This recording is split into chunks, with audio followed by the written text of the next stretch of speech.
Hej, jeg hedder Henrik Meng, og jeg har lige haft fornøjelsen for eventnetværket her i Rundetårn at fortælle historien om, hvor vigtigt det gode værtskab er, når man laver konferencer og events. Det er helt åbenlyst, at det her er jo et af de områder, som vi som land satser på at trække en masse mennesker til.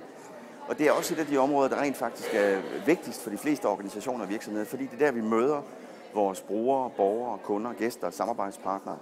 Og derfor er det så utrolig vigtigt, at man er ordentligt forberedt og leverer en ordentlig eksekvering. Og i den her sammenhæng, som jeg har stået og fortalt om, er der specielt to ting, som jeg vil fremhæve. Den ene det er, at man har et stærkt hvorfor. Hvad skal det til for det her? Hvorfor laver vi aktiviteten?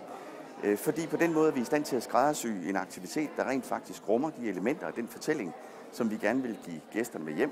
Og det andet, det er, hvem er værterne? Og værterne i den her sammenhæng er jo selvfølgelig altid den, der er tættest på gæsten, på deltagerne til eventen og arrangementet. Og så har deltagerne her fået en masse tips og tricks med hjem til videre overvejelse i deres egen virksomhed, som gør, at de kan gøre deres i forvejen fantastiske arrangementer og kurser og events endnu bedre. Du kan læse mere på sitet her. Tina har nogle gode idéer, og du kan også finde checklisten et sted. Så god fornøjelse.